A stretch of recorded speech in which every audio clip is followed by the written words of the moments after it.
Now, this is Mark chapter 14, verses 53 through to 65.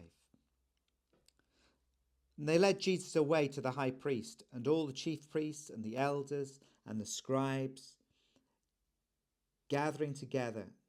And Peter had followed him at a distance right into the courtyard of the high priest, and he was sitting with the officers and warming himself at the fire.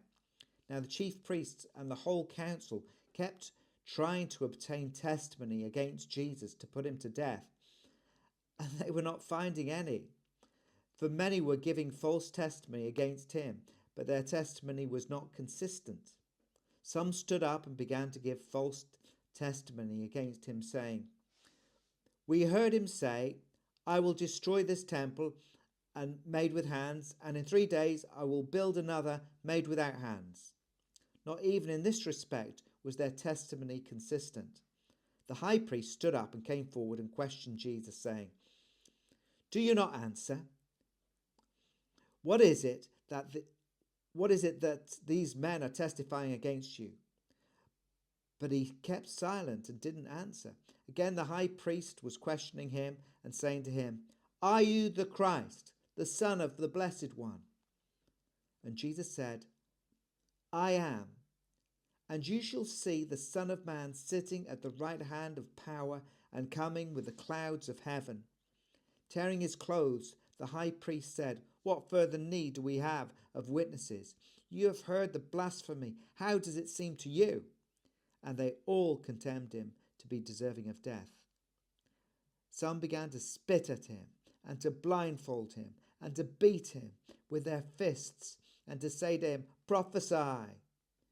And the officers received him with slaps in the face.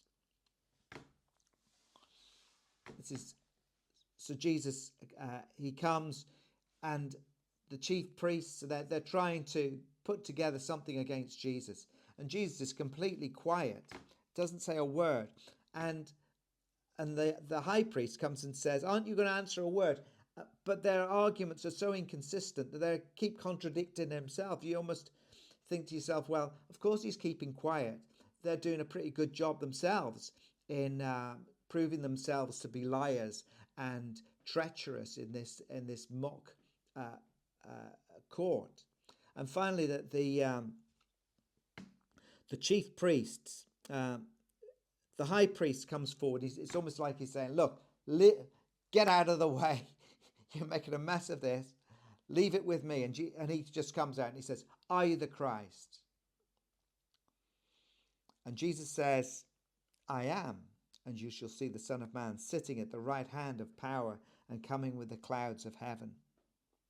And Jesus is quoting Daniel chapter 7. Listen to what it says. This is Daniel chapter 7, verse 13.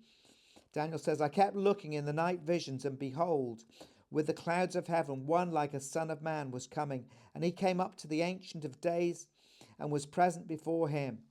And to him was given dominion, glory, and a kingdom. And all the peoples, nations, and men of every language might serve him. His dominion is an everlasting dominion, which will not pass away, and his kingdom is one that will not be destroyed." That's who Jesus is saying he is. And so the high priest says, "Right, you've heard it all." And they all condemn him. All the chief priests, all the scribes who were there. And then they treat him. They beat him. They spit in his face. They put a blindfold on him, saying, "Who prophesied to you?" This is a despicable behavior from people who call themselves religious, people who call themselves followers of the law. These people, they're despicable people, and they're condemning the Lord Jesus, the Messiah, to death.